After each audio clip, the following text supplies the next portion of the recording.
Okay, good morning. This morning we start on time, or almost on time, because we have special guests, as I had previously announced. So Davide Coltri and Giovanni Fontana from this NGO called Second Tree, and they will talk to us today about the topic of humanitarianism today, but I will not say anything more. I will just leave the floor to them.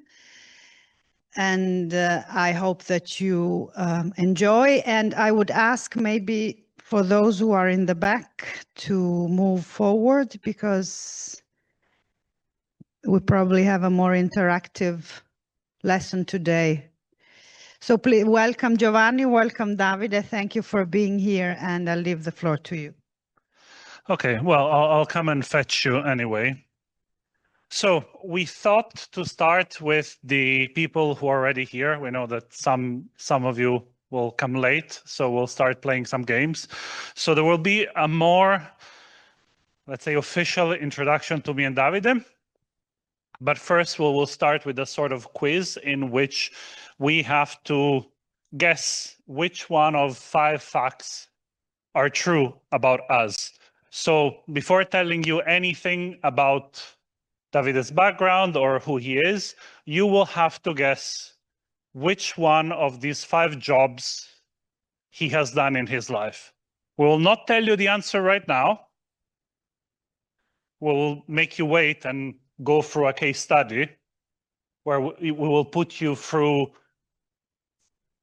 an example of situations that normally happen in refugee camps.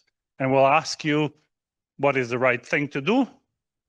No thing is right to do. All are wrong. So you will feel the comfort of being in the moral wrongness in a refugee camp. But first, let's start with this. So Davide, please tell us which one are the 5 options, and bear in mind only one of these is true. Which one of these 5 is the job that Davide has done in his life? Okay. So I'll give you these 5 options. Please take notes because we'll come back to it. So the first option is, was I a singer in a new wave duo? The second option is whether I was a pizzaiolo, a pizza maker in a camping. The third one, whether I was an organ player for a church. Fourth option, a Greek god impersonator. Or the fifth and last, a sanitary pads tester. Just guess, just think about it. Look at me if it helps or not. And we'll come back to it later. What about Giovanni? Should I give the options? I can give the options. So, okay. What are my 5 options? I have to check them on the phone because, as you know, only one of these is true. So the first option is that I was offered to join the Big Brother show, TV show. That's option 1. Option 2 is that in 2015, I was the reigning national champion of cherry pit spitting in Italy with a measure of 18 meters. Third option is that once I sat in the main square in Rome, Piazza del Popolo, with a sign that said, I will speak with anyone about anything for free. Fourth option is that my bicycle was blown up by the Israeli army. And fifth and final option is that I wore my favorite football player's jersey. For those, no one of you will know because you're too young, Gabriel Omar Batistuta at my graduation. So when you will graduate, you will wear Gabriel Omar Batistuta's shirt. So bear in mind these options, think about which ones they are, and later we will give you the answer. So let's get started with our case study. So for the people that are here in the back, like I will come here and ask you questions. So don't think that you are escaping the gaze. So let's look at this case study. You have started an NGO or have been appointed as a manager of an organization. This is an organization that does many things, like is there to help in refugee camps. And one of the things that you do is they do language classes. If it's a refugee camp here in Italy, you can imagine that you teach Italian and English to migrants who don't know these languages. You have to imagine that a refugee camp is a place where there are 1,000, 2,000 people that live in tents or containers. And one of your activities is, as I said, having language classes. And you start your classes, and after a few classes, the students, let's say a big number of students, come to you and say, teacher, we don't want gender integrated classes. We want one class for men and one class for women because this is our culture and you should respect it. What do you do? We try to do this by you shouting without the microphone. If it doesn't work, I will just randomly volunteer one of you to answer. So what do you think? What do you do in that situation? You are the one calling the shots. You are the one making the decision. Shout. Do you have the resources? So what's your name? Alexandra is asking, do we have the resources to do it? The answer is probably no, but what I will ask you to do is to think as we did. This is a good point that you're making. Many times organizations, sometimes honestly, more often dishonestly, try to avoid these moral dilemmas by saying, you know, we don't have enough teachers, or we don't have enough classes. We cannot do this. But this is a way, Alexandre, tell me if you agree, to basically escape the question underlying. Would you do it? So I will push you in the wrongness and in the discomfort of having to make the moral choice and ask you, let's say we have it. Let's say we have the infrastructure. Because if you have it, then the option is you can still lie. You can still say, look, guys, we don't have the resources. But what do you do?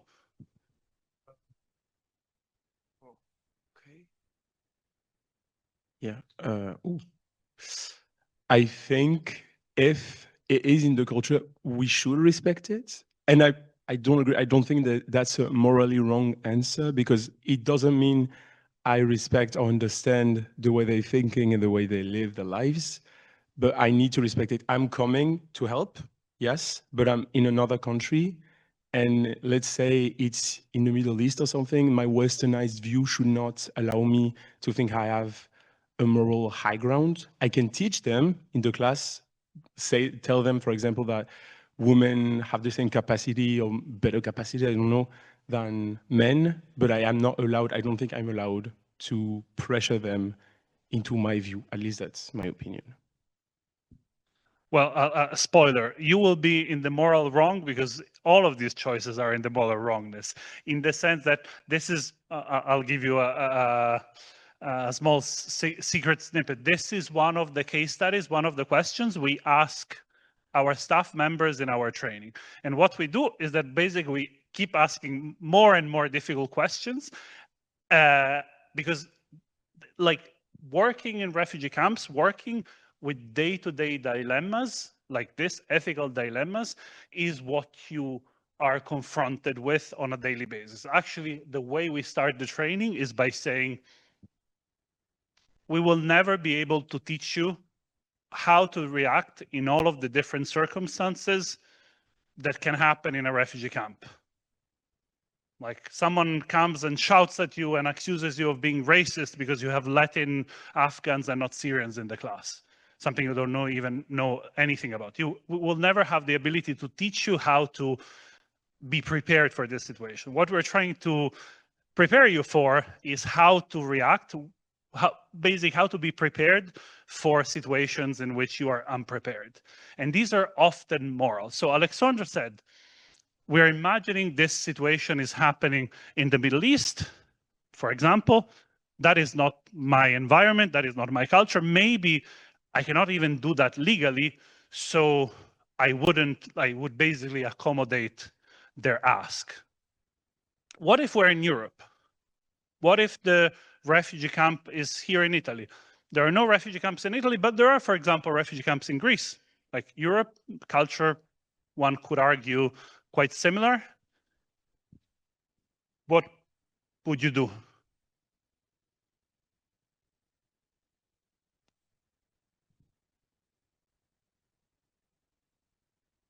Go.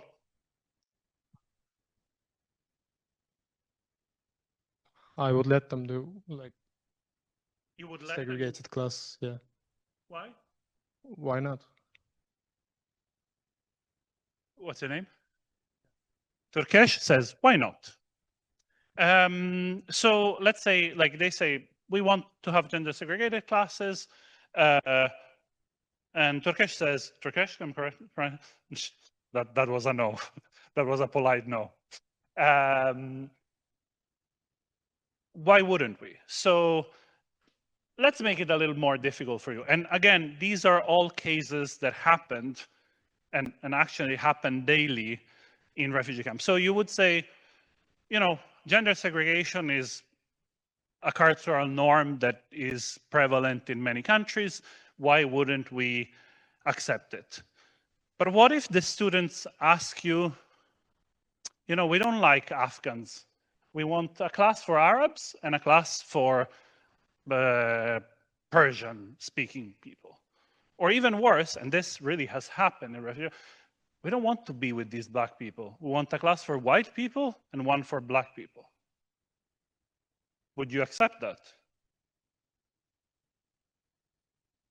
No? Why? Because I think one part is culture. I mean, that their culture says that they cannot have classes with women, and a refugee needs to be a place where you feel safe, or where they will feel safe. But this part of like, I don't like, that's when we have to draw the line. I mean, one thing is culture, what your culture says, but we have to respect as well, like, the other people may not like it or you may not like it, but that's not part of your culture. And that's, I mean, we are in a place in which, for example, Greece, that might not be like the case. Again, your name? Frida. Frida. Okay, so Frida says, we have to draw a line somewhere. And I would start asking you to think whether, while Frida said this, you thought, this is actually true. But not as you, not as Frida, as an organization. Should an organization draw a line? Is an organization a moral entity? Or are we there just to give classes? This is a question that we will see resonating with other things that we will say during the course of the lecture. But then Frida says, and please tell me if I'm misunderstanding, she's saying, look, we are here in Italy or in Greece. People will not go to supermarkets and find gender segregated supermarkets. So it's also in their benefit to learn how to operate in a gender integrated space. So let's make it difficult for you to, Frida. Let's say actually you're not in Greece, but you are, let's say, in Afghanistan or in Jordan, where in our experience, but it's actually quite established, like gender segregation is the norm. And let's actually twist the example. Let's say that you have gender segregated classes and your students come to you and say, no, no, we want to be men and women together. Would you say, no, no, the culture here is gender segregation, so we enforce gender segregation? I think, I mean, for one part, for one perspective, we need to follow, but we will follow culture. But at the same time, I mean, this is gonna sound like so like weird, but do we have to follow what majority says? I mean, in both cases. Because, for example, in this case, I was like, yeah, the majority asks for combined classes. But on the other way, if the majority asks to have like this separation between black or light people or women or men. I mean, in that sense, I would say no, but it's hard to choose. It's very hard. It's very hard, and this really places you inside the moral dilemma. Like when you say, "I will say this," and it will feel weird. That's very much how you feel if you go with a good conscience in humanitarian work. Like your day-to-day work, if you care about it, is ridden with moral dilemma. That is, of course, exciting because you keep thinking, but also quite discomforting because you have to question your choices always, every day, and most of the times you do something wrong. I don't know if you've ever seen this T-shirt that says, "I have a clean conscience, I've never used it." We do the opposite. We have a very dirty conscience because we do it, we use it every day, and inevitably we get it wrong. So Frida, trying to get out of this maze of moral wrongness, says, you know what, let's go with democracy. Let's choose based on what the majority of the beneficiaries, which is the word that often, or the word or the jargon that humanitarian organizations work for people they serve or people they work for. The majority of the beneficiaries want X or Y, we will go with that. What if the majority of the beneficiaries says, we don't want homosexuals in this class. Like, that's not something that we like here. And maybe you're in Iran where homosexuality is illegal.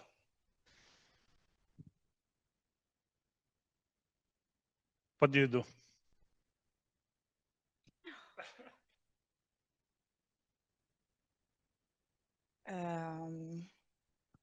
If there are homosexual. You don't know. You don't know because you're in a very dangerous situation because you're in a country where it's illegal. So what you're being asked to do, again, this is not something that happened to me, but could totally happen. What you're being asked is that you have to make a statement that this class is not for homosexuals. Would you do it? Remember, you're in Iran, and that is the law of the land. I will probably give the opportunity making another classes. Say again, sorry? I will make another class for like give the opportunity. Your name? Aurora. Aurora is trying to go back to Alexander and basically trying with the logistic. Let's try to accommodate everyone because, of course, as you can feel the discomfort here, you cannot keep everything together. Like humanitarian work, working in refugee camps, working with beneficiaries, working with people that are the target of discrimination or of some natural disaster is very difficult. It confronts you with dilemmas, with controversies, with situations in which you have to take a stance. And often we don't know what our stance is, but we're still confronted with it. So you see how you have to decide, like, as an organization or as an institution, you can be a UN agency. Do we take a stance on this? And then you have to think, okay, but let's say I do this thing with this class. What's going to be the impact? But maybe in the long term, if you allow to have gender segregated classes or skin color segregated classes, that will have an impact on that society. Maybe it's the easier choice in the moment, but then what happened next? And in the end, it's also a matter of values. What are your values? Maybe the people that have answered these questions and that I have put on the spot have different values. And so do we think that there are values that are work in Greece and in Iran and in the many other countries that we haven't mentioned? Or do we think that the values are contextual and so depend on the different situation? With this, I would say, if Davide agrees, that we can move on to the discussion. First we do reveal. Okay, first we do the reveal. So let's go back for a moment to the options we gave you about the true facts about us. Okay? So when it comes to me, sorry. Yes. So first I have to tell you the things that are not very important about Davide. Yeah, thank you. I will read them from here because he asked me to memorize them yesterday night, like at 2 a.m, but I didn't, so it's not a good student. So who is Davide Coltri? These are the most important things, of course, but there is also the fact, like, so he's a humanitarian worker for 15 years. Like he has, well, 13 years of experience delivering education projects in countries that have different types of crises. He specializes on Middle East and North Africa, what is called the MENA region, in a somewhat post-colonial naming, but is the one that the jargon says, and he works mostly on education. At the moment, he is education advisor for Middle East, North Africa, and Ukraine. Quite a strange combination, but you know, conflicts are like that. For Save the Children, which is an organization that you probably know about and we will speak about. And he has a degree in philosophy from actually the University of Verona, you might know about it, and in education and international development from UCL. So let's go going back to the important thing. The important things. And maybe I can ask who thinks that I was a singer in a new wave duo? Okay. What? Yeah, you will vote for that? You will vote? What about a pizzaiolo in a camping? Still. You think that, okay, not as popular, but the same. Organ player for a church? Have the face of an organ player. A Greek god impersonator? Clearly, no? Like, and sanitary pads tester? The impersonator part that they don't believe Greek god for. Yes. Sanitary pads tester? Wow. Okay. I wish I knew whether this would be elicited anyway, you know, like, so I can tell you that all of these are true. We lied to you. These are all facts that are true about Davide and about me. So about Giovanni, but first I need to introduce you, right? Formally. So Giovanni is the Okay. Giovanni is the co-founder of Second Tree, an organization that works in camps in Greece and also provides trainings in multiple countries. He has a different background from mine. He's graduated at Sapienza University in Middle Age linguistics, right? And literature. I don't tell you the specific name because I don't understand and I have forgotten. Yeah. And then studied international relations at London School of Economics. And what about well, now we said, like, we lied to you. They're all true. And maybe if we have time at the end of the lecture, we can get questions on this rather than on humanitarianism. Job, the big brother.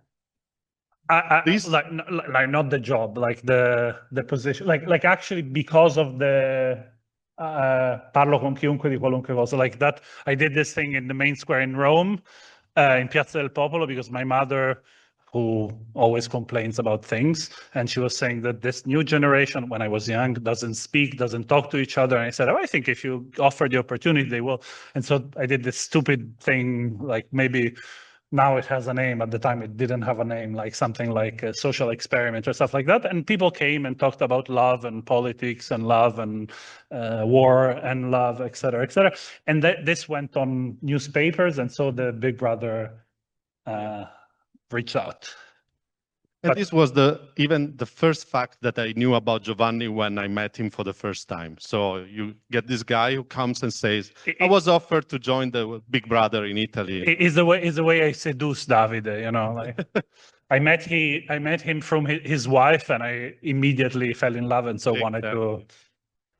Okay, coming to more about the plans for today.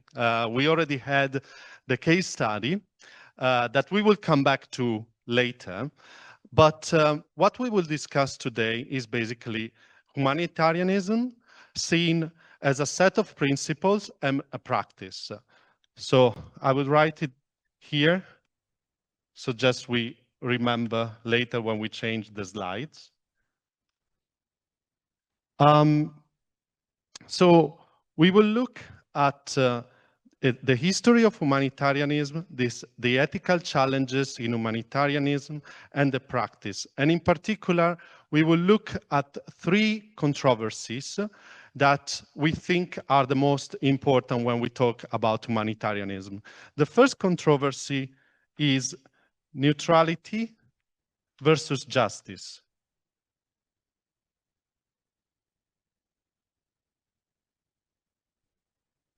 And here,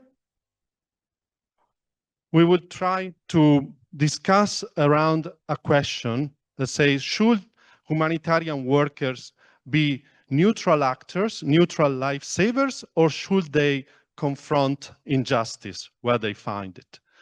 The second controversy will be about emergency versus structural. So again,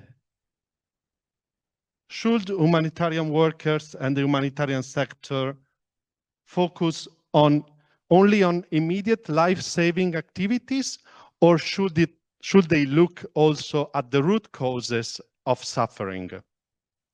And the third one will be about universalism versus identity.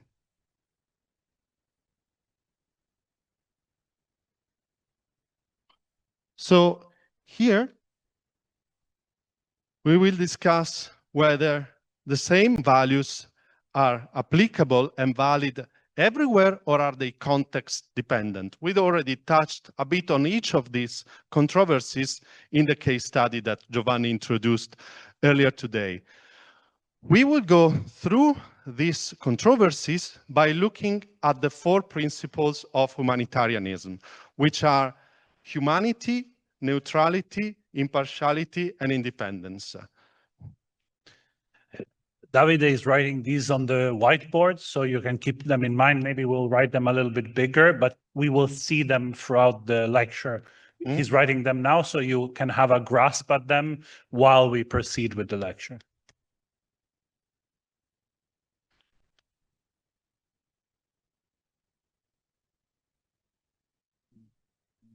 No, but I think it's okay. I think it's okay. And we can record them later. So we will look then finally at the end at the concept of othering, which is one of our core reflections on our practice, our work, and something that we think is really key in the humanitarian sector. So now I will start with a brief kind of overview of the underpinnings of humanitarianism and where the concept of humanity, the principle of humanity came from. So we can trace back to, Joe, you can move to the next slide. We can trace back ideas and concepts of a shared human trait that is common to whole humanity back to ancient doctrines like Stoicism and Buddhism.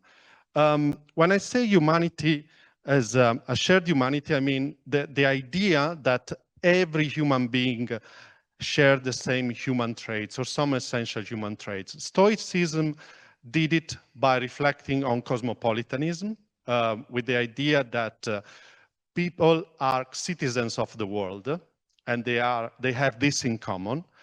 And with Buddhism, it was more of a spiritual common trait. Everyone has the same, let's say, spiritual traits that are common to all humanity. Later on, during the Enlightenment, these kind of principles were further developed with the introduction of inalienable natural rights of every human being. And in this, we already had some understanding of humanity. But it was only during the 19th century, around the mid-19th century, that humanitarianism, as we know it today, was kind of created or first conceptualized. And it was, and two people were particularly important in setting the stage for the debate of humanitarianism already at that time. The first one is Florence Nightingale, and the other one is Henry Dunant. So Florence Nightingale was a British nurse that provided care for the wounded in the Crimea War. The Crimea War happened in 1854, and she was advocating for the responsibility of the British Empire on the care of the wounded soldiers. So already in this, we can say that there was a line of thought in humanitarianism. The responsibility is of the state. It is one of the parties involved in the conflict that is responsible to provide help and care for the wounded. A few years later, Henry Dunant, who was a Swiss businessman, was witnessing the consequences of the Battle of Solferino. It was in 1859. And he had a different approach to the one of Nightingale. He thought that the care for the wounded soldiers should be the responsibility of a third party, like an organization that was neutral, impartial, and not involved in the conflict. This reflection brought later on, a few years later in 1863, to the foundation of International Committee of the Red Cross, which is an impartial, neutral organization that has the mandate to provide immediate relief to people affected by a conflict. Yes. Do you know where Solferino is?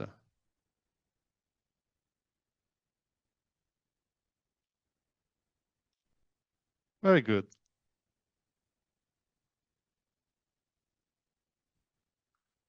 In Italian culture, we know about Via Solferino because it's the headquarters of Corriere della Sera. So people know Via Solferino more than Solferino. True, true. Yeah. Giovanni, you can skip to the next slide. So at that time already, though it was not formally like endorsed or formulated, the principle of humanity was already present in both the ideas of Nightingale and of Dunant. And the definition of humanity, which is the first principle of humanitarianism, is that human suffering must be addressed wherever it is found. And it became even more crucial to reflect on this concept, on this principle, because at the turn of the 20th century, a series of dramatic events affected like the Europe and the world. So we had the First World War with a massive, unprecedented displacement of people that attracted, of course, for the first time with the media, with the newspapers, a lot of international attention. At the same time, the Armenian genocide was happening. And even the organization I work for, Save the Children, was founded in 1919 to care for the children in the Austro-Hungarian Empire and in Germany, children of the losers, because they lost the war, and they were still affected by a blockade that was causing like a famine in Austria and in Germany. So the idea, again, of providing help wherever it is needed. It doesn't matter if it is someone who was somehow siding on the wrong side of history, right? There were those who lost the battle. Later on, with Second World War, no, Joe, go back, please.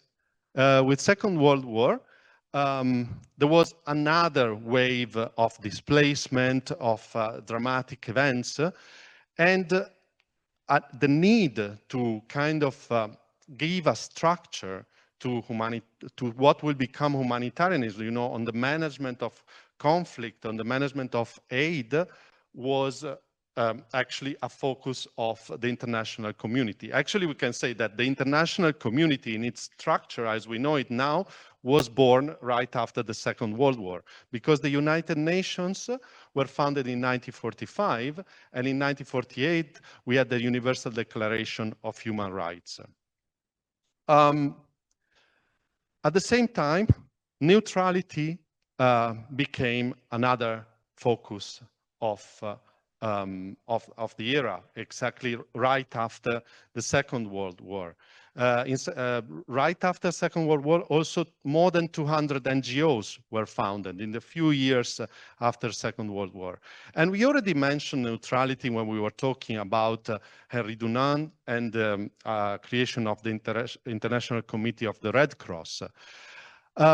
Why is neutrality important? Because neutrality is key in defining the so-called humanitarian space. The humanitarian space is a space that is protected by international humanitarian law, that is protected by practices and principles, and it allows humanitarian actors to work and to the affected population to receive aid provided by humanitarian actors. This might seem something that now it's a given, but it was coming from all the reflections and all the practice and all the urgency of these dramatic events and the people that worked on them. So neutrality in itself doesn't seem to be a particularly challenging or controversial principle, but in fact, in the wave of post-colonial liberation of countries in Africa and in Asia, this principle came under scrutiny. And I will ask Giovanni to continue. You continue from there? Okay. So as you saw, Davide recapped 2 of the 4 principles of humanitarianism that you see here. The first is humanity, which we all share, I guess. And the second is neutrality, that was a tool to try to operate in areas of conflict and disaster, but it came under scrutiny. And this is where our first controversy came up. Because one important historical fact that contributed to the debate was the war in Nigeria in 1967, 1970, what is often remembered as the Biafra famine. To this day, in Italian and especially in Roman dialect, if a kid is malnourished, someone very unpolitely could say, "Oh, is he coming from Biafra?" Because this attracted headlines. What the Nigerian army was doing was basically engineering a famine in order to win a conflict. And the ICRC, the Red Cross that had this principle of neutrality, decided that in order to respect that principle of neutrality, they couldn't denounce what was happening. They couldn't point to the responsibility, because showing the world what the Nigerian army was doing was, in a way, siding with one of the warring parties. And this, of course, was morally challenging. And this was the event that actually started MSF, Médecins du Monde, and Médecins Sans Frontières, Doctors Without Borders, the organization that we all know, because a group of doctors that was actually volunteering with ICRC in Nigeria, captained by Bernard Kouchner, was actually frustrated with this approach, like couldn't stand the fact that, you know, they were not able to to witness, to explain to the world what was happening. And so they created MSF. They created this organization that now it's established, and they decided to have it with a more interventionist, more politically aware, more also media aware, media oriented approach, like what is our duty? And so In 1971, Médecins Sans Frontières was founded, and its focus was on witnessing, or Alexandre can help me with the word témoignage. That thing. So witnessing, like your moral duty as an humanitarian actor is not only to do things, but to bear witness what is happening and explain it to the world. But then MSF itself had a morally challenging situation. This was much later in 1985 when they were working in Ethiopia. This was a situation that was quite similar to the one that we described before. The Ethiopian government, which was the Derg regime, a non-democratic regime that was basically trying to divert aid in order to perpetuate their military aims. And so they were basically trying to move population by forcing MSF to give aid to one area rather than the other. And in October of 1985, MSF was basically faced with this challenge. Do we publicly denounce the government refusal to open this feeding center? Do we explain to the world like how they're misusing the aid that we receive? Do we talk about the shocking conditions that people are in and the population transfer that they're carrying out? And they decided, yes, we want to do this advocacy. This is our duty. But in the days that basically followed this denunciation, they were MSF France, which was the branch of MSF that was operating in Ethiopia, was kicked out. So here you see the challenges of trying to have a more neutral approach and an approach that is more focused on justice. Here we can see a recap of the different stances, and look at it with attention, because then Davide will force you and impose an exercise on you to test you. But basically, as you can see here, like on the one side, you see humanitarians are people that are just doing one thing: saving lives, providing food. In another instance, as we in a way saw in our case study at the beginning, we see humanitarians are political, moral actors. Like you cannot be neutral in front of an injustice. Being neutral is taking side in a conflict. At the same time, the people who argue in favor of neutrality would say neutrality is the only thing that allows your presence, or actually your presence, to be tolerated by armed forces. Like if you're in any way taking sides, people with guns will not let you in. And not only people with guns, ICRC to this day is the only organization that accesses some of the worst prisons in Central Africa. Why? Because they commit to the authorities to not speak up. It's a difficult moral decision, but that allows them to provide for the most vulnerable of all. MSF would not get there, but at the same time, they have the chance to do that. And this is quite important, even in the world, how it works. You have seen, for example, the hostage shows that Hamas put for Israeli hostages. Who were the only externals allowed there? ICRC, the International Committee of the Red Cross, which is a different thing from the Federation of the Red Cross that you have in Italy, in France, in Spain, or the Red Crescent that you have in Turkey, in Syria, et cetera, et cetera. This is an international body that was created by Henri Dunant, which is almost a diplomatic entity. How do they achieve that? By having this neutrality approach. Great. So now we move into a bit of a more reflection, and I will ask you to discuss with your neighbor, the person sitting next to you, the following question. Again, each of these questions has answers that are not easy, but it's an exercise that we need to go through. So discuss, if you choose neutrality, what might be lost if we always stay neutral? what are the consequences of always staying neutral? And on the other hand, if you choose justice, what might be lost if we always prioritize justice?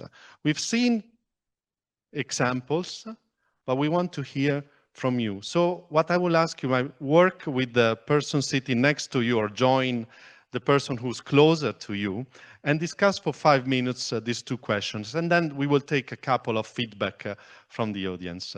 I'll give you 5 minutes. Thank you. So get together with the person close to you or the furthest to you, decide. Olivia is here available to be in one group if you want. And I will keep the questions here, but go back to the fact sheet so you can refer back to it.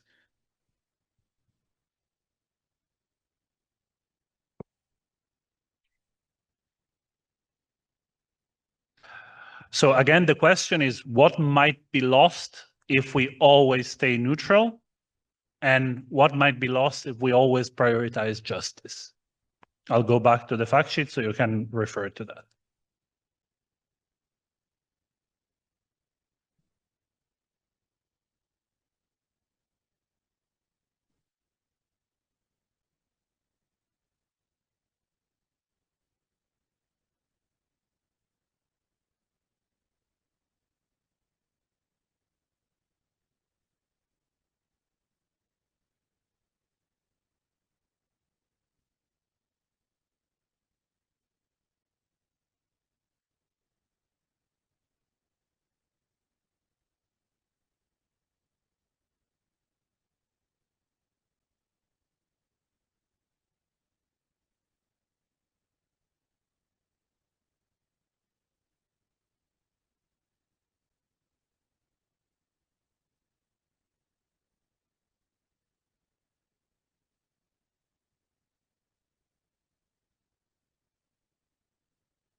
You have 2 minutes left.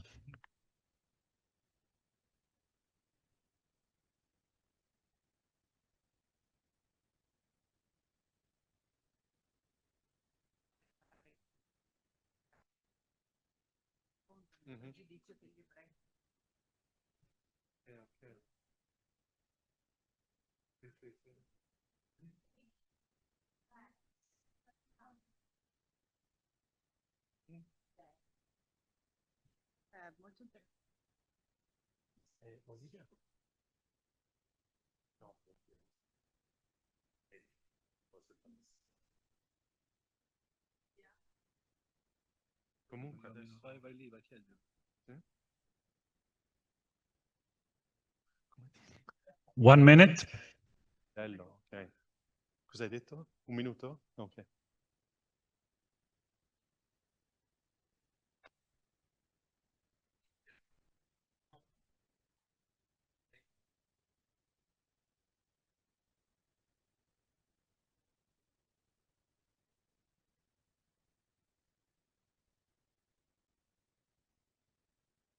Sì, sì. Sì, sì.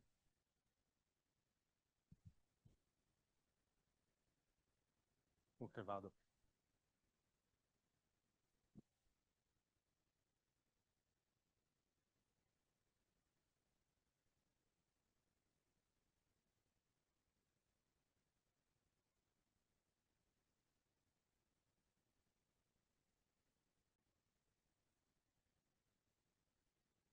Ten seconds, wrap it up.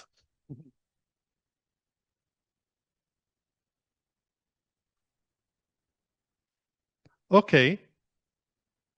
It's very nice to see all the discussions, but we have to go back to have some answers here. So let's go back to the questions.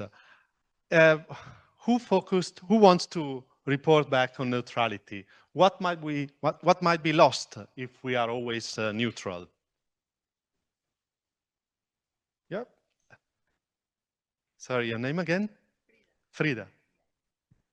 Basically, we said that the thing that we might lose is the fact of, for in one side, our values, because we have to say what's wrong and what's not, what's good and what's bad, and that will basically, we based that decision in our values, and we also said that one like objective we think like most humanitarian organizations must have, it's like to speak up for the weak. So if we always help both sides at the same time, it's good because we are bringing help, which is another objective of the humanitarian organizations. But also it's to say like what you're doing, it's not good. I mean, you're not going in the right direction. What you're doing, it's hurting people. And sometimes I think in different contexts, neutrality might not be, or might be misunderstood, like giving everything like to everyone and what you're doing is fine. So I just like, I'm not gonna say anything. Okay. Yeah. Okay. Thanks a lot. Do you have any comments, Flo? Or Yeah, like what Frida, actually not Frida, Frida is saying is important, like also to think that you can always push these dials more. Like now we explained about MSF and how they took the stance of advocacy, of justice, but MSF themselves, 5 years earlier, had another splinter because they were not politically aware enough. The organization MDM, Médecins du Monde, was actually founded in 1980 because some actually of the founders of MSF, including Bernard Kouchner that we mentioned earlier, thought that MSF was not politically aware enough. They didn't want to help the boat people of Vietnam, the people that were escaping Vietnam. And so now, like you can see that it's always difficult to push the dial to the extreme because there is always a way to be more politically aware.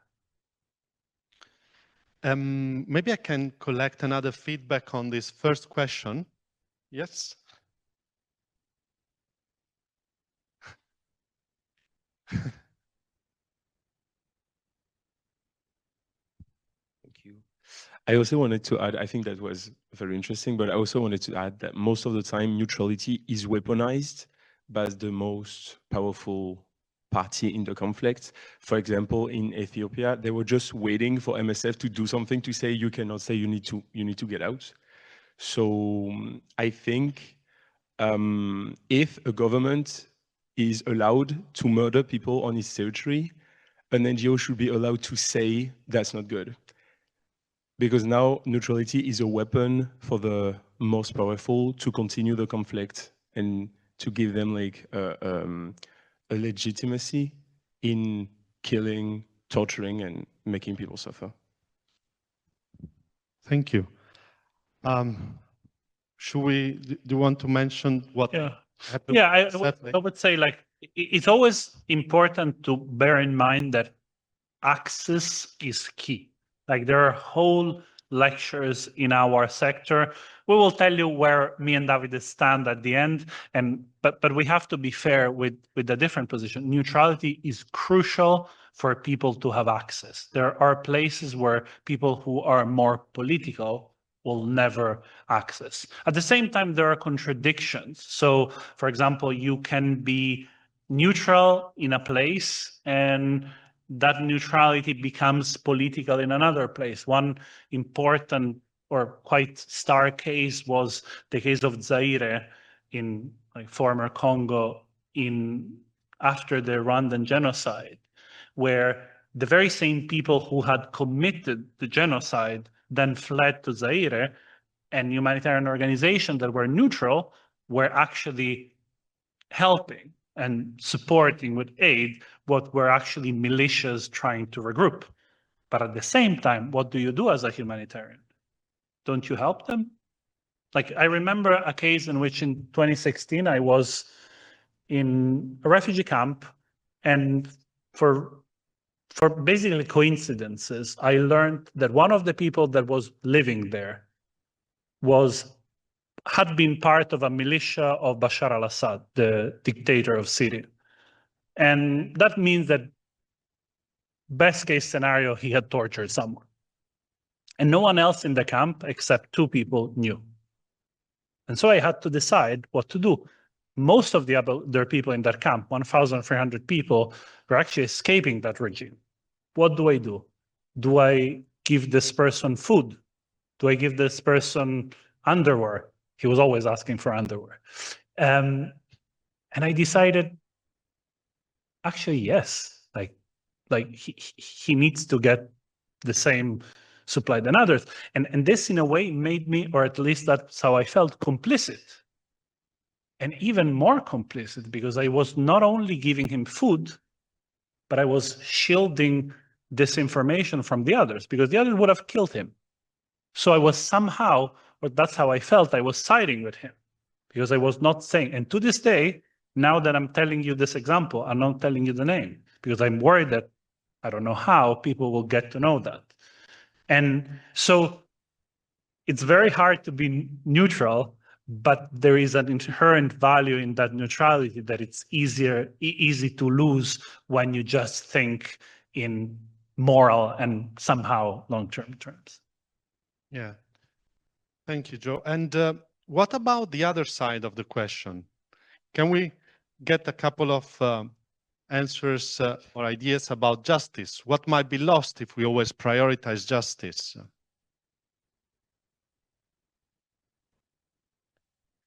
Any volunteer? Yes. Your name? I mean, we've already talked about that if we prioritize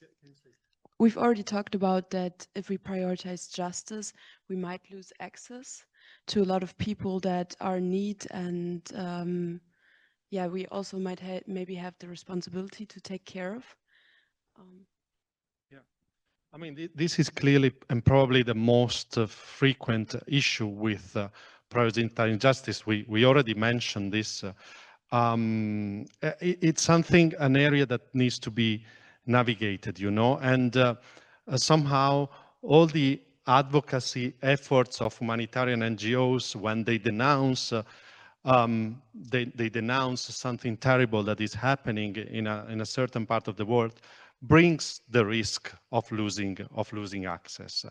And again, we mentioned it already, like it's always something that you need to take into account. Sometimes you know that you can push the boundaries a bit further, other times it's not really possible. Like the organization I work for, because it's been quite vocal on the, again, we talked about Syria, it's been quite vocal on some of the atrocities that the regime of Bashar al-Assad did in Syria, then never managed to register in Syria under the regime.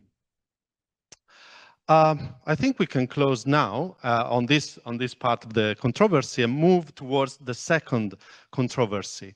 And we'll do so by introducing a third principle of humanitarianism, which is impartiality.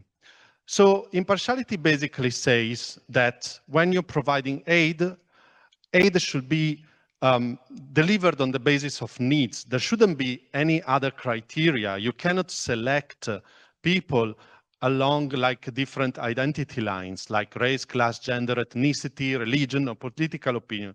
You just are driven by the needs and you provide support to people. So this principle is usually unproblematic in the humanitarian sector because it's very unlikely that a humanitarian actor, an NGO, a person will say, no, I just care for the Christians or only for the Muslims or only for the, I don't know, the Syrians, but not the Turkish, for instance. It might happen sometimes with some faith-based organizations that maybe they have a priority of one group against another, but it's very unlikely. But it's happening nevertheless because of external factors. Like, for instance, I give you again the example of Syria. I go back to Syria a lot because it's the kind of response that I worked on quite frequently, you know. In order to work in Syria, you need to have, back then when it was under the Assad regime, in order to work in the areas controlled by the regime, you needed to have an agreement and permission by the regime. And this caused also that you needed to partner with organizations that were controlled by the regime. And by doing so, they were also diverting your aid wherever they wanted. Of course, you could negotiate. It was not black and white. You could always make the case and try to push. But clearly, they had the intention of giving access to one area, which was more maybe inhabited by Alawites, like the Shia, the Shia faction that was close to the regime to some extent, or maybe to a Christian area, because in Syria, like there's also very often a geographical division of groups, you know, like you might find a village that is a Christian village, another village is Muslim, another is Druze, and so on. So despite the fact that organizations did not want to be partial, they were forced to be partial if they want to operate. And also when I was in Sudan many years ago, we had the same thing. The government was really, the regime back then was really opposing the presence of NGOs. They tolerated it because they had to, because of, I mean, a lot of different efforts and a lot of different political dynamics. But every time they will tell you, you can go there, but you cannot go there. You knew that there were needs, but they were deciding where to go. Sometimes just to, I mean, avoiding having someone seeing something that they didn't want you to see. So impartiality, which in principle is not problematic, can become problematic. And we see this even more when we look at the next principle, you know, because the last principle of humanitarianism is independence. So humanitarian action must be independent from the political, economic, or military or other interests of an actor. So, of course, humanitarians work. They don't work in a vacuum. They work in a context that is determined by power dynamics, political, military priorities, and so on. But their actions should not be driven by these interests. And in this case, the case I gave you of Syria under the regime, it's an issue of independence, right? In order to be there, you needed to accept some sort of dependence, to be influenced by the local actors. The same with Sudan, and to some extent, it happens always. So now, going back again to the case of Syria, clearly during the regime, there was a drive to influence NGOs that were working there. Now, I'm sure you're aware, the regime is not there anymore. So is it possible to work independently now? I asked Joe, who's been just in Syria like a month ago. As Davide is saying, you see that we speak a lot about Syria, and that is because Syria has been the emergency, which is normally something you have for a month, 2 months. This has been an emergency for 15 years. For most of our professional life, Syria was the emergency, the constant situation. And I was there in January for a month. I was there on a mission, and it's true that things have changed. At least that's what everyone says. There are many new organizations that were not there before they're going in. There are some that have already gone in, and everyone tells you there is less corruption. You don't have to hire the nephew of the regime officer. For sure, there is a little bit more of religiosity, but you can speak up. You're able to say what you think as an organization, as in other contexts. But if I have to answer, are organizations that operate in Syria now fully independent? It's very hard to say yes, because when is that someone can say that they are fully independent? Like, of course, organizations, large organizations, small organizations are dependent on money. They are dependent on funding. Like most of the large NGOs receive significant funding from countries, from government that, of course, themselves have political agendas and priorities and affiliations. So can you say that you're independent if the people giving you money are one side? And you know, in this sense, there are different ways of perceiving this. Like, different organizations have different approach. Of course, money is fundamental. If you don't have money, you cannot do anything. And so most large organizations accept government funding. Mostly that constitutes quite a large section of their budget. There are other choices that one can make. So, for example, Oxfam, which itself, it's a large organization that was actually started in Oxford. The name comes from Oxford famine. Historical organization, everyone knows about them. They actually get a lot of government funding, and it's part of their budget, but they make a choice. They say, we don't get money from countries that have foreign policy or any way policies that we don't agree with. So, for example, Oxfam doesn't get money from the US, which now, as you might have heard, Trump has cut all of the aid funding, but until last year, until 2 years ago, that was almost half, like 50% of the money that organization were taking. So Oxfam was deciding, we are not going to get this money. Then we can push it a little bit further. What does MSF, the organization that we mentioned before, Médecins Sans Frontières, Doctors Without Borders, they say, yes, we get money from governments, but this money needs to be a small chunk on our budget, a small chunk of each project. We need to be independent in the sense that if a government threatens us, we will take away that money, we are not in danger. So they say, we can get some money because we can do more things, but it cannot be more than a percentage of our budget. And then if you push this to the extreme, you have Emergency, an Italian organization, and they say, we don't get any government funding. We decide to reject any type of government money, and maybe in that way, we are more independent. But of course, it's very important to make the point that it's very hard to be independent, and especially if you're independent and you don't have money, you're not doing anything. Actually, the only way to be totally independent is to do nothing. If you do nothing, you're totally independent. And it's important to be aware that, you know, like if you're Oxfam and you don't get US money, you can serve less people. If you're MSF and you decide not to get funding from the European Union and the European Commission because you disagree with their migrant policies, then that means that you can support less migrants. If you're emergency and you don't get government money, you don't build many hospitals that you could build otherwise. So it's a very difficult choice.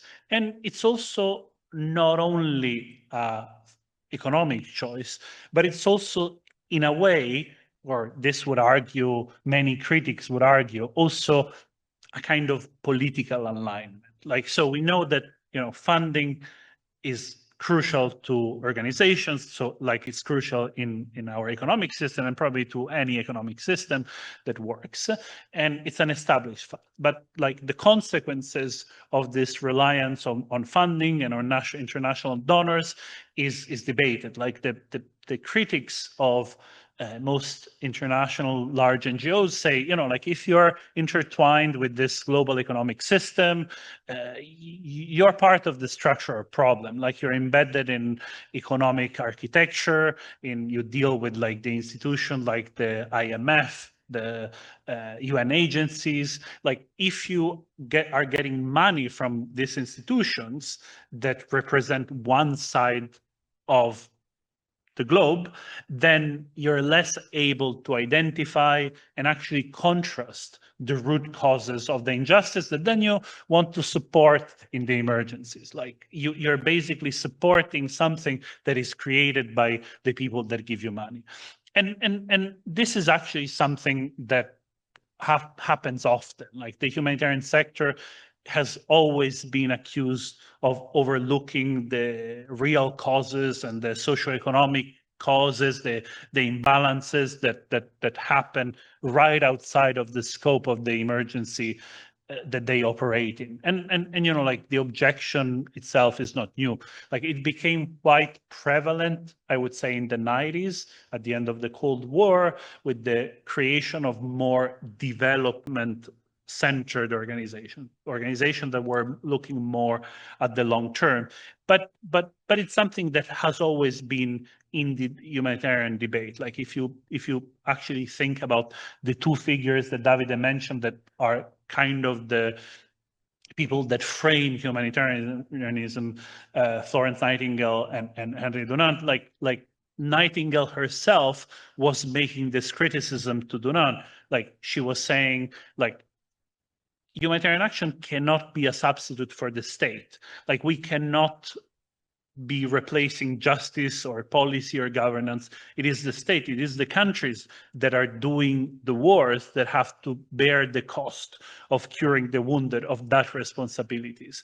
Because otherwise, if the society relies on compassion instead of responsibility of professionalism, what they will do is produce endless emergencies to feel compassionate about. And as you can see here, like this is not a hard concept. We all know it. No, our grandmothers will have told us once in their lifetime, and we have one in every language, but like the saying, give a man a fish and you will feed him for one day, and teach a man to fish and you will teach him for a lifetime. This is kind of the second controversy, the moral dilemma that we are faced with.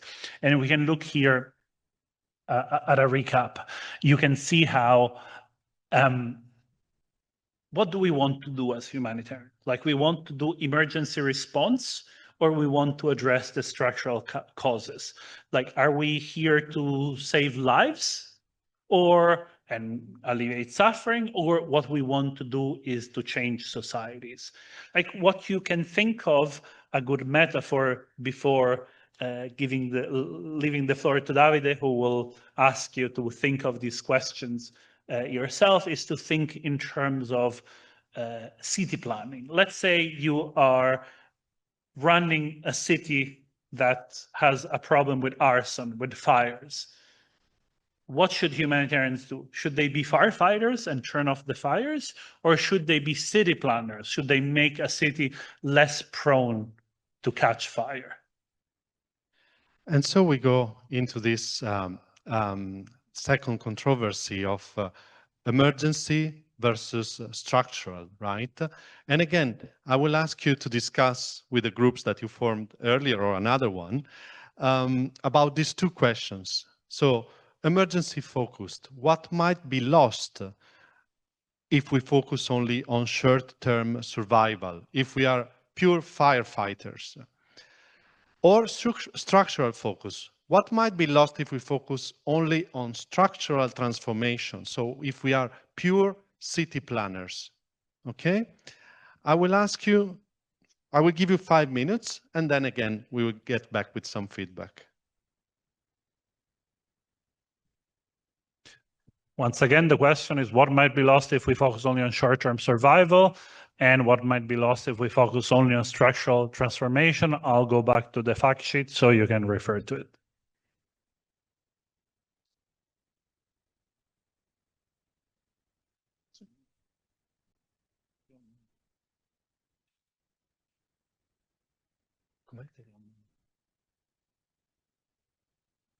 Ah, ok.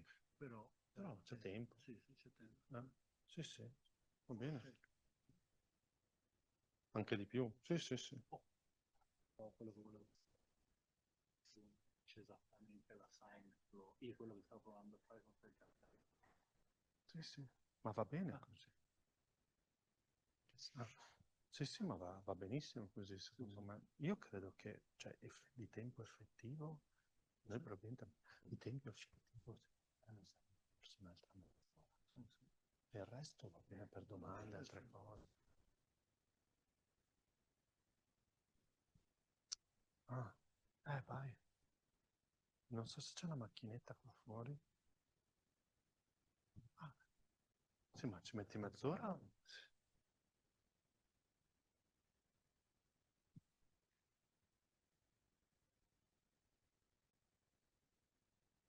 Posso dire se ci fai un paio di... Che mi hanno chiesto quelli della Grecia, se dopo... Sì, sì, anche quello. Sì, sì.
Still have 2 minutes.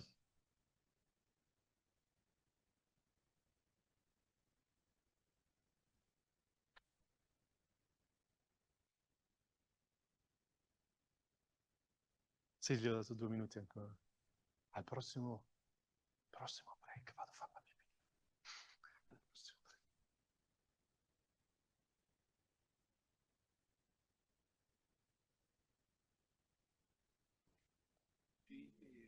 Ah, un backup un po', sì, sì.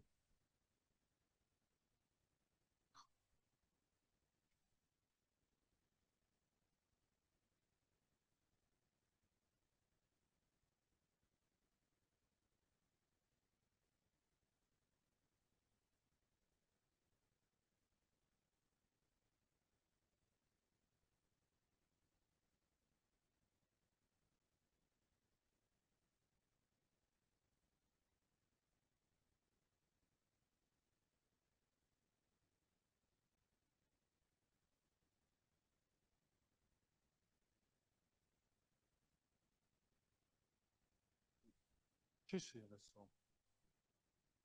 Un altro minuto.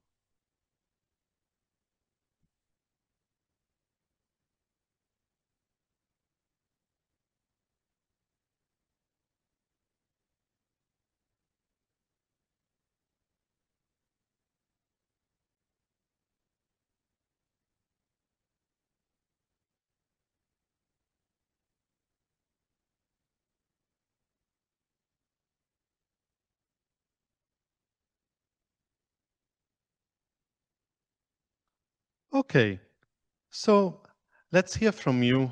Maybe on the first question, what if we focus only on short-term survival?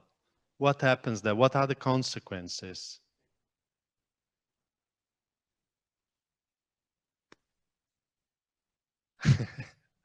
Frida?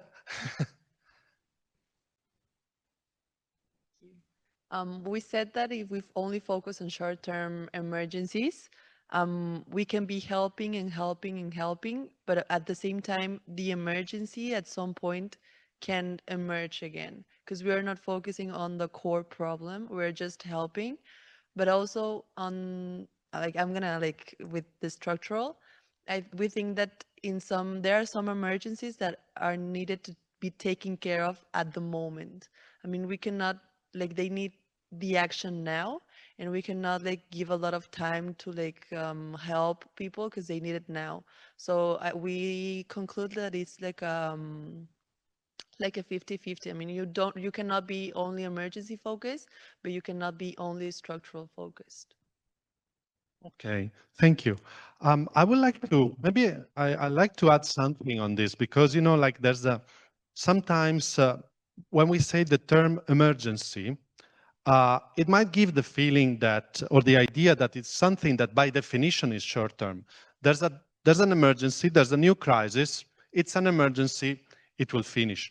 But what we see is that conflicts, they are lasting longer and longer in recent years, right? We mentioned Syria, it's been 14 years before it stopped. But there are conflicts that have been there, or crises that have been there for ages. And I'm not talking about the most popular, famous ones, but if you think of Western Sahara, that crisis has been there since 1975. It's been 51 years. No one knows about it because it's not, I don't know, it's kind of dragging and there's no solution and no one is really interested to solve. But the way that kind of emergency is addressed is as if we are in firefighting mode. We are not developing, like the world is not creating solutions, not addressing the structural causes. I will give you another example from my own experience, this time not from Syria, but from Tanzania, where we were there supporting Burundian refugees fleeing a kind of a civil war in Burundi. They were living in a camp which was an hour far from the closest village, which again was just a village. So there was no infrastructure, nothing.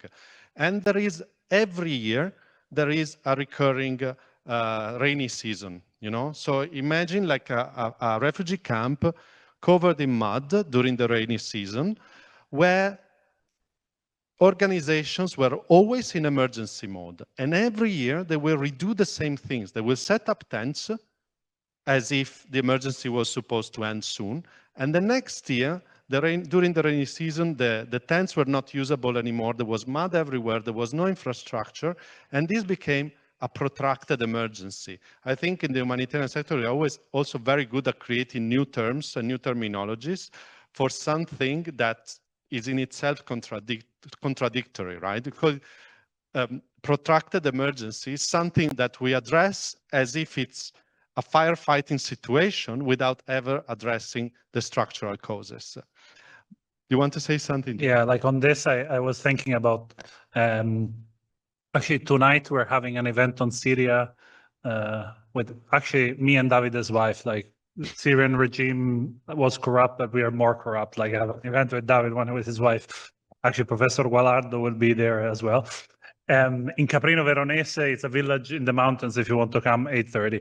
But we were preparing for this yesterday with Claudia, Davide's wife, and we're discussing the issue and what has been said for 15 years in the Syrian crisis. Now it's a little bit different. Now it's actually maybe true, but it was always the key word, early recovery.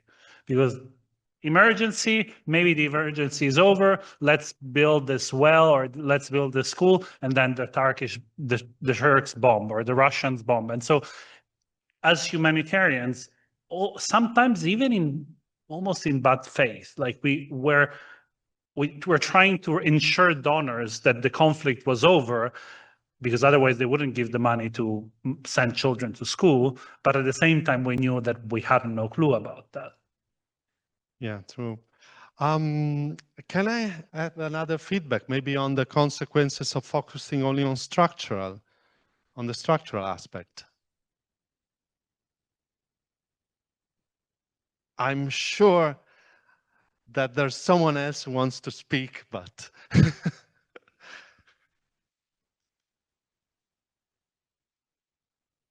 thank you.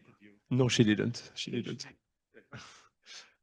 I mean, Frida, that's right. Yeah. I think she talked about it a little bit. I think this question, it's more difficult to pick a side, because if you focus, I mean, one extreme or the other is bad. If you only do structural, what kind of legitimacy do you have to build a new, society, a new system or something?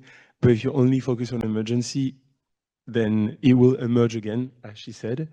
So I think the NGOs must find an in-between, because who is like, for the United Nations, for example, every time they kind of the laughing stock of international law, because every time they try to do something, one of them can veto, like one of the Security Council can veto every decision. So it looks good and it's impressive because they're all working together, but in the end, nothing really happens in emergency. So I think there must be a better way to do it. I do not pretend to know. I'm 20, but maybe people that are competent should discuss the question, because just dealing with an emergency it's one side, it's the, how do you say, the part of the iceberg you can see, because there's so much more underneath. It's social issues, political issues, ethnical, religious. So yeah. Thank you. Thank you. And I think this leads very well into the next controversy, but maybe Joe, do you want to comment or say something? Yeah, like it's true that it's very hard to take a side, and in a way, like there must be some form of complementarity. Like we mentioned the case of Rwanda before, and a genocide happened there and no one intervened. No one did anything. For sure, there were causes, there were many culprits, there were many people that had responsibilities for what was happening, but no one intervened, no one took action, and that meant that 1 million people died. And so it's very easy also here to go towards the structural, to address the structural causes, but then we have to bear in mind that some emergencies are there and you have to do something about them. Yeah, and so let me do a quick recap of what we've done so far, because we are approaching the last controversy. So we covered and we discussed the humanitarian principles and the challenges that they might bring and the kind of controversy that might be attached to the principles. So the principles of humanity, neutrality, impartiality, and independence. And also we looked at the first two controversies, the first of neutrality versus justice. So are we neutral, impartial lifesavers, or do we confront injustice when it happens? And the second one, the one that we just discussed, emergency. Are we firefighters or city planners? Do we address the root causes of human suffering, or we provide immediate relief and that's it? And let's say now we want to look at being transformative then, right? Even if we agree to help, even if we agree to reform structures, because this came up, like the protracted emergencies, right? Not addressing the core issues is quite a key component. You can take that decision. You can take the decision to focus only on the relief, but there's another side of the question. If, which is a legitimate option, right? To try and transform society and reform structure, what values are we promoting? So transformative then means transformative, but how? Because traditionally, you know, like the humanitarian sector has been promoting and endorsing values that are supposed to be universal, or they are like so defined, you know, like all human beings have equal dignity, they all deserve help when in need, rights are not culturally relative, and human suffering is wrong everywhere. So these were the seem to be unproblematic underpinnings of humanitarian action.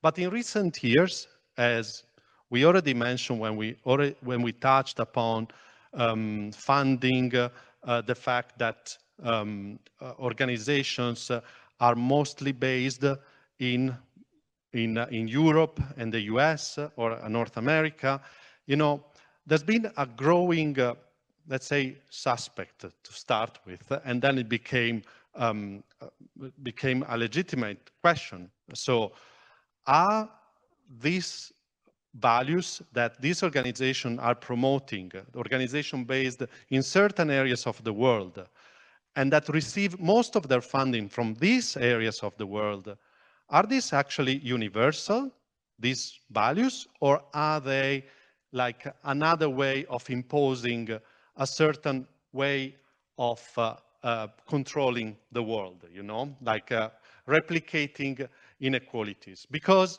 universal rights are historically a Western thing. They were shaped by liberal political philosophy. They are embedded in certain institutions, which by definition are not culturally neutral. NGOs are based in Europe and North America, and they are funded by Western states. So there's been a growing concern about this imbalance, because if you look at it, it clearly seems to replicate an imbalance that you see between, let's say, the rich world and the less rich world, right? With all the dynamics that are intertwined. So, of course, there's a lot of studies on this, especially with post-colonial studies, but also within the humanitarian world, the debate on this has been growing. And one example is at the World Humanitarian Forum of 2016, a localization agenda was launched. And the localization agenda tries to redress this imbalance by saying we need to decentralize the humanitarian world. It cannot be so dominated by the Western countries and so on. So now we see the effect is that organizations start to have maybe more offices in other countries, in the Middle East, in Africa, and so on. They try to hire more people from those countries instead of sending the typical European, as we are, by the way, to Africa, to Middle East, and so on. And this in itself, it's a fact that is happening. What seems to or clearly underlines this is that different identities are emerging. And then the questions, are rights universal, or each humanitarian action, each humanitarian context should take into account different rights? So, and it should be developed and adapted on the context. We already mentioned, like during the case study at the beginning, something similar, you know, but again, I need to go back to Syria once more. An example of this kind of tendency is very clear in the humanitarian sector, as it is in society, but the strength of the idea of an identity and the fact that rights or values should be based on context. We were delivering education project in the northwest of Syria when the territory was controlled by an Islamist group, very extremist, and then it became the president of Syria now. But back then it was really, really hardcore, Jabhat al-Nusra. We were delivering these education activities, and the authorities of the northwest of Syria were imposing more stricter and stricter rules on gender segregation. And clearly, the plan, the vision was to make sure that girls will not have the same access to education as boys, that girls and women are more confined to the private sphere and less open to enter the public sphere. And we complied. As an organization, we complied for two reasons. One is clearly access, right? This was a political entity that was saying to us, okay, either you take it or leave it. So it was a matter of access for us. So we complied for that reason. But there was also an underlying other reason, which was, who are we to tell them, no, I mean, you need to have non-segregated gender classes for boys and girls.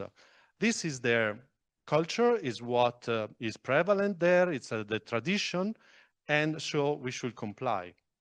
I would just add one point of challenge that, of course, we did it because of the things that are like cultural acceptance, you know, respecting cultures and so on. But 100 kilometers away, still in Syria, this was not the case. In other areas of Syria, this was not the tradition, this was not the culture. So even when you defend an identity, it's always positioned in a certain way. But I will stop here because otherwise I'm already adding too much. It's difficult to decide who represents the identity. Is it Jabhat al-Nusra that claims that the only true Syrian is the one that has segregated spaces for men and women, or is the secular bourgeoisie in Damascus? This is one of the difficult things to try to do when you're trying to place yourself in this controversy, in this debate. And you know, like, the issue is quite present whatever the topic is. It doesn't matter, even if you push it to the extreme, to things that I would imagine most of us would consider not acceptable. This idea that somehow human rights are Western or belong to a part of the world is quite present, is a kind of criticism that you get. So to give you an example, I'm currently on the board, I don't do anything, but of an organization that is called No Peace Without Justice, and they work a lot against female genital mutilation. That's one of their main topics. And actually, when I was, I think your age,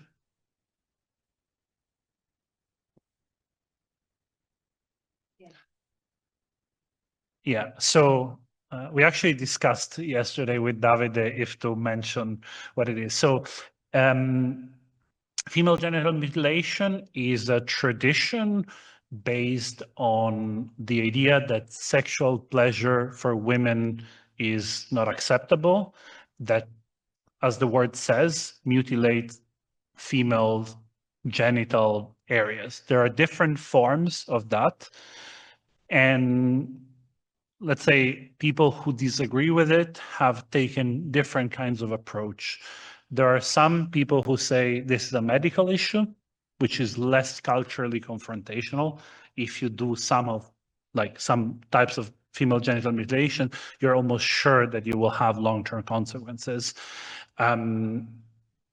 There is a more political, rights-based approach, and there is also some kind of debate. Do we do a symbolic female genital mutilation that is not harming in any way the woman, but still is giving in to this idea that female pleasure is something to avoid?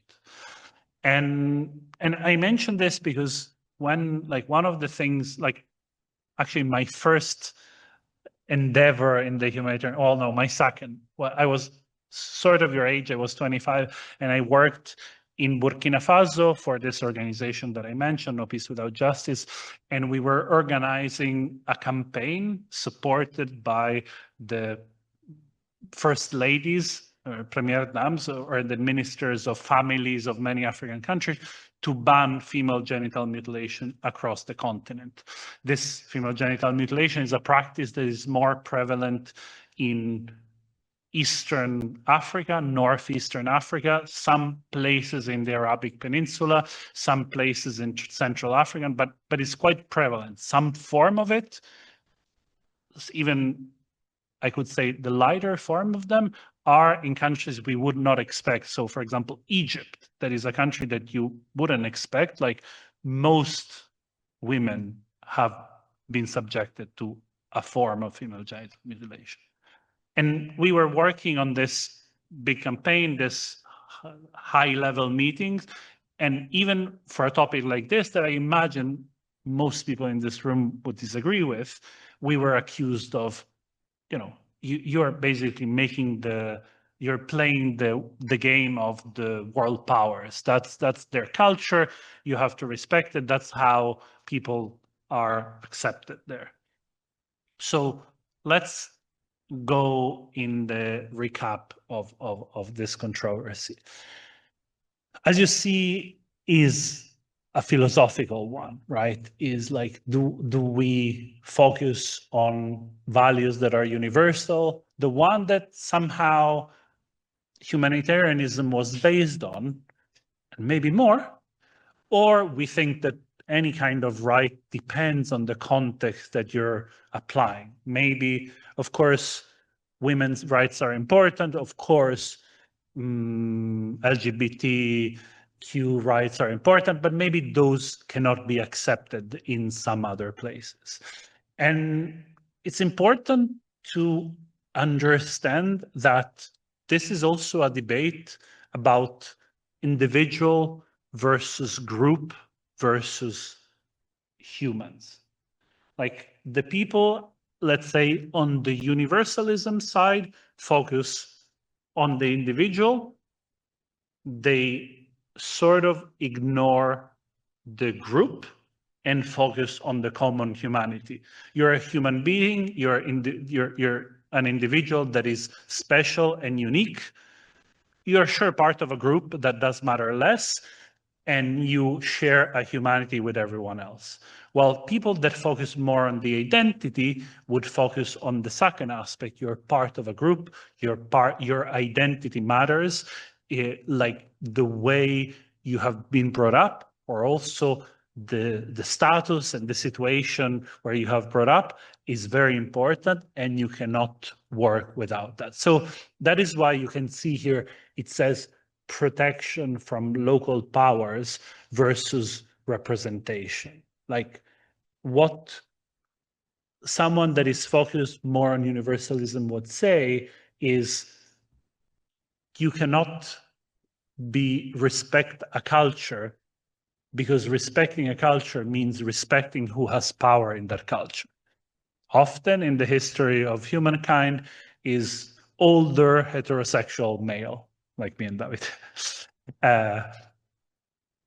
The people who would say that they focus on identities, they would say, sure, but those constructions have value, not only instrumental values. Of course, sometimes you have to talk to the Afghan community leader.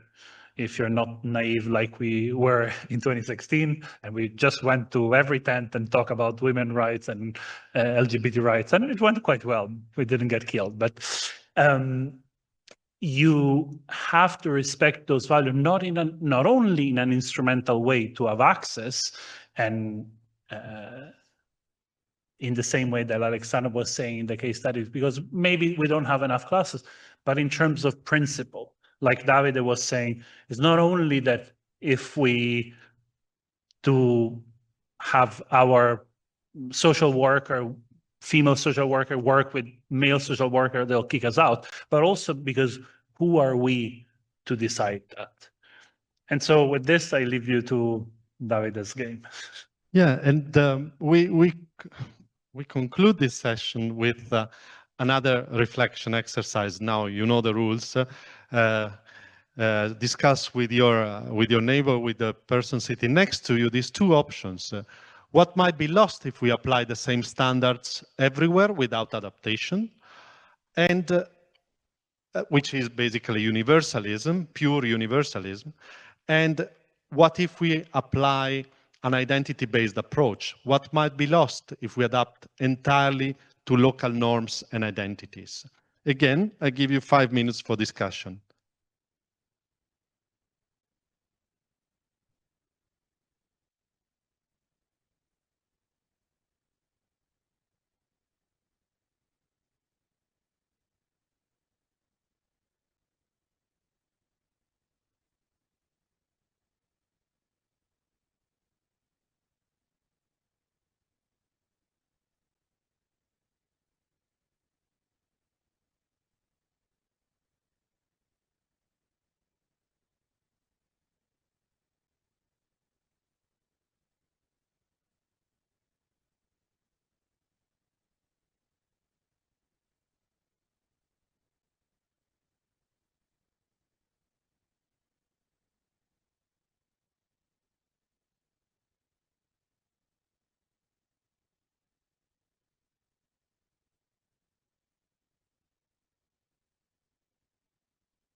Capita spesso di fare un spoiler, di capire un po' come sta.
You have 2 minutes.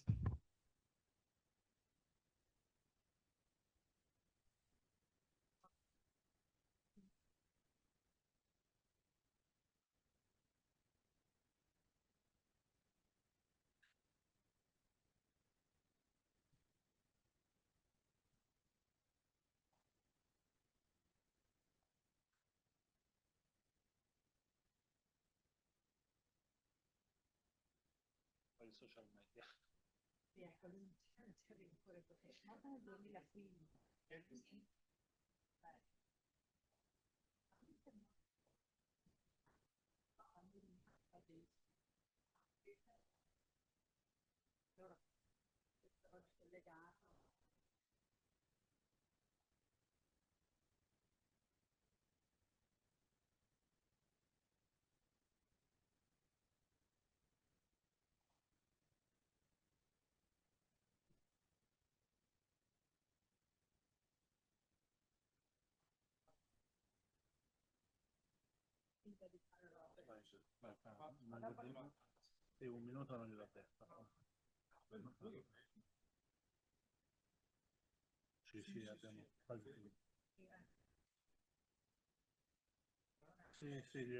Penso che gli lasceremo una ventina di minuti. Sì.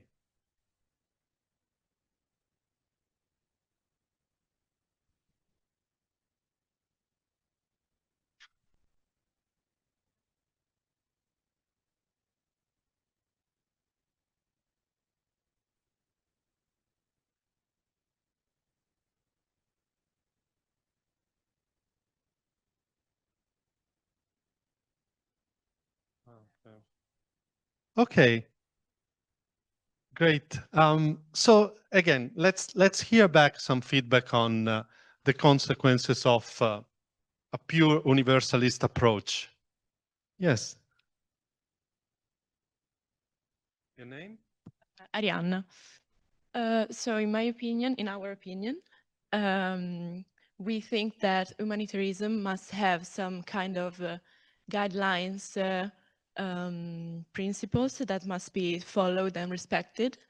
But in order to make effective structural transformations, they should adapt their, how can I say, their decisions on the state that humanitarianism are in. So. Okay. So you kind of found like a sort of a halfway solution, right? Like core principles and values that should be applied everywhere, but then adapted. Okay. I think this is more or less what the humanitarian sector has tried to do, right? And we've seen that the principles that are there somehow are like humanity, neutrality, and so on, can be problematic in themselves. I'm not saying that that then we dismiss them, right? But the applications of those principles can always be problematic. And there's an element of the issue in itself.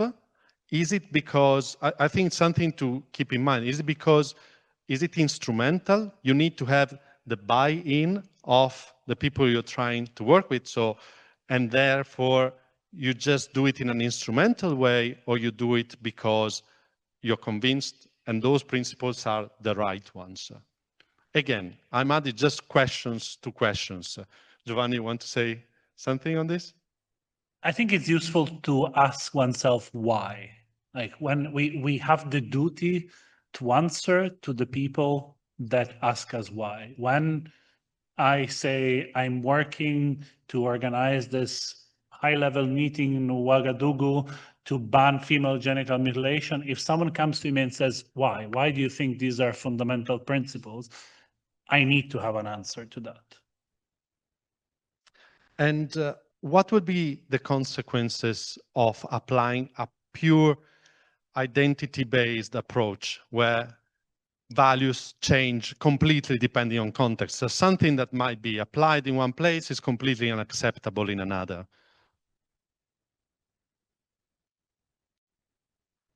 Okay. Alessia, I think as you said before, if you stay attached, like if you respect the identity, you are reinforcing the regime that reinforce this culture. So I think maybe an approach in which the process of promoting these universal rights can adapt to each context, not like imposing to the same way in every context, but having like slowly adapting the process to each situation, right? So just to clarify, you are saying that you should take like an incremental approach, like you say, the value is not questioned, but the way you get there is a step by step, or that the value in itself should be adapted? Yes. As my colleague said, I mean, every organization, of course, has not maybe an ideology, but a moral line to follow. But maybe the approach they take to change things can be different in each situation, adapting to the. Thank you. Joe? Okay. There was another, okay. Yeah, Diletta. Diletta. I think that only basing yourself on the identity, it's a little bit unrealistic based on the world we live in. So it's important, the context and the identity, but at the same time, I think that everything is connected now. So even trying to understand the other person, it's not so difficult if you are able to do that, of course, if you know that you can do that. So I think that identity is important just for your roots, your cultural roots, but even being open to others is a better way. Thank you. And we see that this is a very philosophical, maybe it's the most philosophical of all the controversies that we touched upon. And I think now what we want to do is finally explain where we stand, or not yet. Maybe we go back to the case study quickly. What we did at the beginning is basically putting you in a context in a refugee camp, in this case, that where these principles, these controversies play out, but without telling you about the debate. So we'll probably leave some time at the end for some comments and questions. So we don't necessarily have to do it now, but if maybe one or two people have any thought on how thinking through these controversies would change your response. Like, has that impacted what you would do in a refugee camp if someone comes to you and says, no, gender segregated classes, not for me. Let's do gender integrated classes, not for me. Let's do men on one side of the room and, men on one class and women in another class. What would you do? Davide is going to come and volunteer some of you.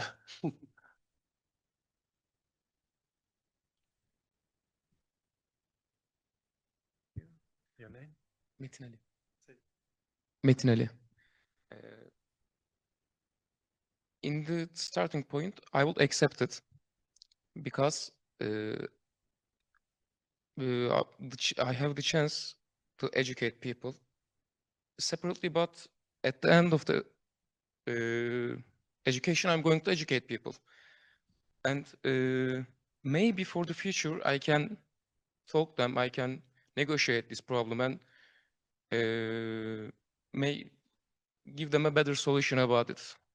Maybe I can change their idea. I'm not sure, but at least I can give education to the people and importantly to the women of that country. What's your name again? Metin Ali. Say again? Metin Ali. Metin Ali. Yes. Okay. Would you be able to place this position that you described, and I think it's quite discreet, on the controversies? Would you say that approaching it that way puts you more on the neutral side or more on the justice side? I think it will be the neutral side because I just want to give education to the people. I just want to educate them. And maybe if I don't accept their regulations, they can disclose the education thing at all. And I can't provoke education to the people at all. But at the same time, you colored it a little bit because you said, maybe I'll have a conversation with them and change your mind. Maybe it's not my duty as an organization, because I don't think it is a humanitarian thing to accept the thing totally, to separate women and men. And if we be realistic at all, when we separate them, things get changed a little bit. So, at the end of this point, at the end of this discussion, and I think we must try to change the situation. What about the second controversy? Are you more focused on the short term, the emergency, or the long term, like the root causes, the structural causes? I think if we can't, first, if we can't focus on the short term, I don't think we can success on the long term.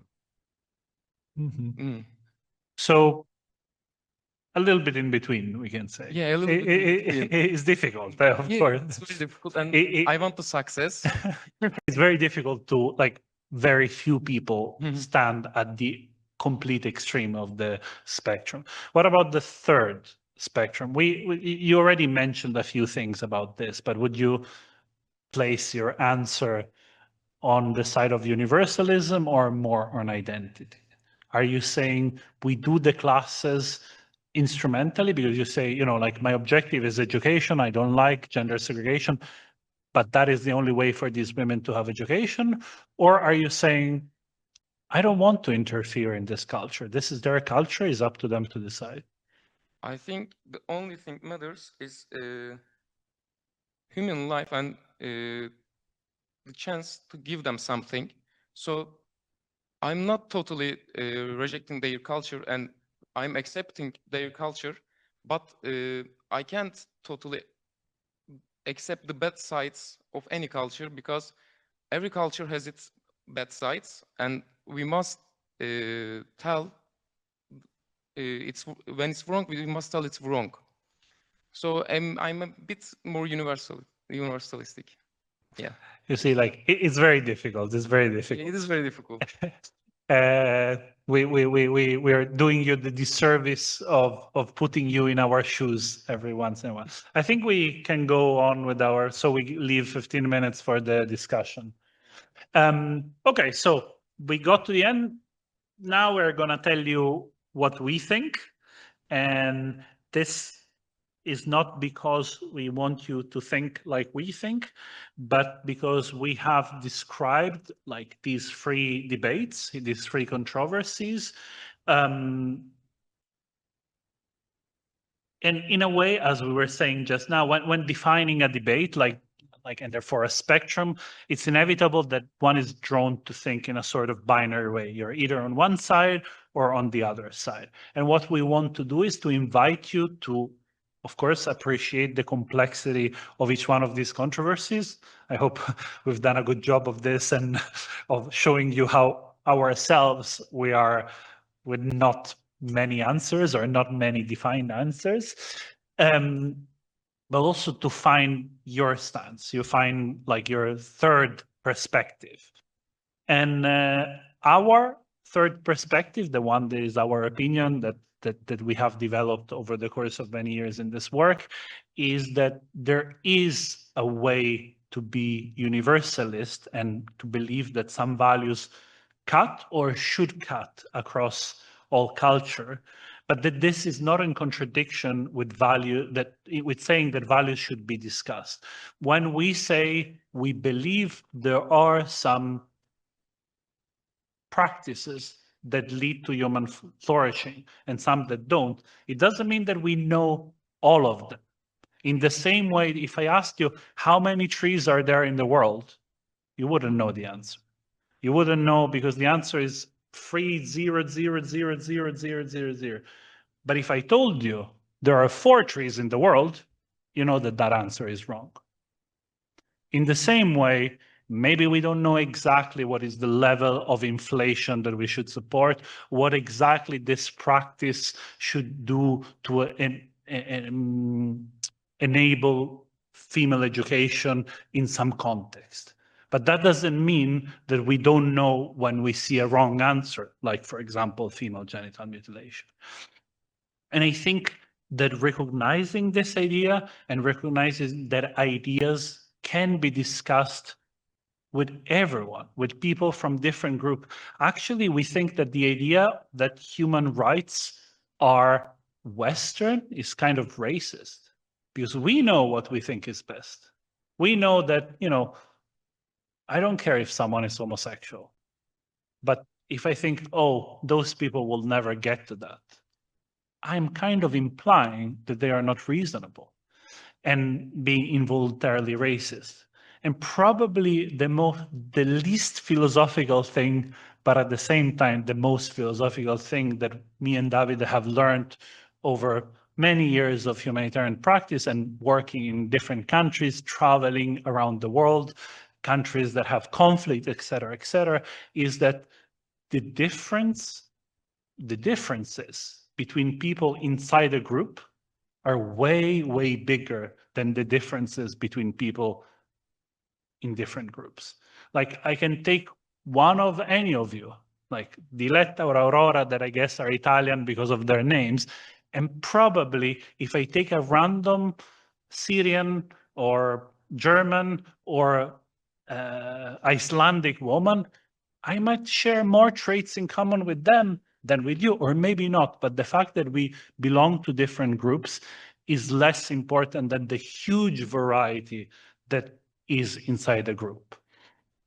And this leads to what we think, at least in humanitarian practice, to be honest, in all society, but let's say in humanitarian practice, is the biggest danger and is actually underpinning some of the philosophical tenets, the core principles of humanitarianism, that is what we call othering. Like othering is sort of a danger that cuts across the three controversies that we've discussed and is actually often practiced by people on different ends of the spectrum and almost exclusively in good faith. Like people have good intentions and inevitably tend to other people, to treat them like the other, to like define people as fundamentally different from ourselves. You know, like they're unable to do this. They were born in this other place. They will not be able to understand. They will not be able to adapt. Sometimes this takes the form, for example, with migrants, that is very negative, it's very aggressive. You know, you can think of some political figures in any of our country that say, oh, they will never integrate, they hate women, they will rape and do, et cetera, et cetera. Some form, this sounds more benign because it says, you know, they're incapable, they were born in that society. But in the same way, you're lowering the expectation. You're perceiving these people as very different from you, just because they're a part of a group. And so this kind of othering that reduces the complexity and actually the humanity of people, even if it's not intentional or overt, and often it happens quietly, and is in how we describe people, in the categories we use, even in our emotional response, is a big problem in the humanitarian sector. And often when we talk about crisis, humanitarian crisis, risks, etc., this dynamic often appears through the narrative of the helpless victim. It's a narrative that is very useful because you get more money if you put a picture of a child on an ad on Instagram.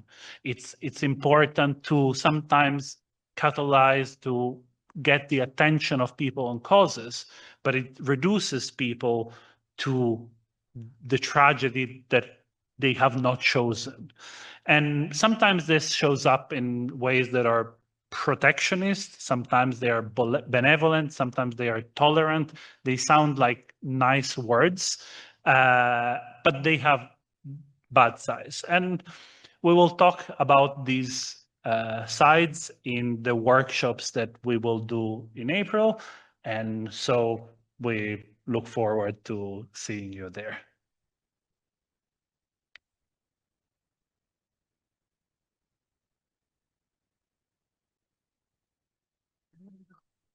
So this last communication refers to our Laboratorio Security and Defense Studies that will start on April 17th and will finish probably May 23rd, something like that. And they will be part of this laboratorio, okay, which is a 36 hours, as I have mentioned already, 36 hours, 3 credits, and you are welcome to attend, you all, Italian and international students. You get 3 credits. There's no exam. It's just an attendance that it's mandatory. Okay? So thank you very much for this wonderful lecture interaction that you gave us. I think it was very, very interesting. And I just wanted to mention one thing. If you go back to your before last, yes, beyond the binary. And I think this is a very interesting way to put the question of universalism, not just in terms of individual rights or individual, like, you know, the Western idea of the individual rights, which of course is not only Western, as they mentioned at the beginning, but let's say that the Western universalism starts with Enlightenment and takes shape in the Déclaration de l'homme et de le citoyen, 1789, okay? And it's a way of saying these are by nature the rights of man. Unfortunately, were not the rights of women at the time, but we got there at some point. But what I would like to insist on, and it's going to be the second part of our course, and as you know, I've been asking you to think about possible topics of presentation of this notion of sub-politics that Ulrich Beck has. But of course, the principle behind that, in my mind, and also in Ulrich Beck's mind, is that democracy is at the same time not just a Western invention. So as similarly as the way they put this issue, the question that I want to investigate with you is if politics from below, let's say by using a term used by Beck, namely not just that it's from below because it's from poorer people, but from below because it's from a larger share of human beings than just 1 or 2 that decide. So it's a similar way of putting the issue. Democracy is not just an Western invention, but there is something more universal and something more profound. I use this word, which is not correct, but it's something that goes to the core of the human, also for democracy. We like to have a voice, we like to be seen and heard and say, yes, this was my opinion. I want my opinion to count. I want to share my opinion with other people. I want to take care of what is common to us with other people, not just that somebody else decides for me. So do we think that this is just Western? That would be also very racist as well. To think that we are so good, that we like to share decisions because we are the moral standard, whereas other people are not. This is wrong. It's racist. It's unrealistic. So the thing that I would like to do with you in the next part of the course is this, more or less. And I think that this insert on humanitarianism and also on the core principle, we can go back to it during our future classes because I also want to see with you to which extent all these things refer also to the risk society that we've been discussing. Okay? So in similar ways as Giovanni was saying, It's not that because we have democratic societies, we think that nobody else is developed enough to have a democratic society as well. This is more or less the argument with Ukraine, for example, and we will be dealing with that. Do you have any questions or any comments or? I can tell you an anecdote about that. When I was in Iraq a couple of years ago, you remember the Iraq war was a big debate in Europe, and there are many reasons to be against the Iraq war, but one was these people are not ready for democracy. And I was in the northern part of Iraq, in the Kurdish area, and I talked to a couple of friends there, and I explained to them that some people in Europe thought that they were not ready for democracy, and they felt quite offended, and I understand why. And let's say this to the Iranian people in this moment. We haven't talked about that today, but. So, well, thank you very much again, and let's thank them with another clap, clap. And I shall see you on Thursday. You have our contacts there. Feel free to reach out if you have questions, comments, anything. You want to know more about our secret lives, though we shared everything already. And your jobs. And our jobs. No, I didn't mean the humanitarian jobs. I mean the book. Yeah, those. I can speak to you super fast. It's just that I'm not involved in the class yet because I'm changing my learning agreement. Okay. So I was thinking if you could add me to. Yeah, send me your email and I will add.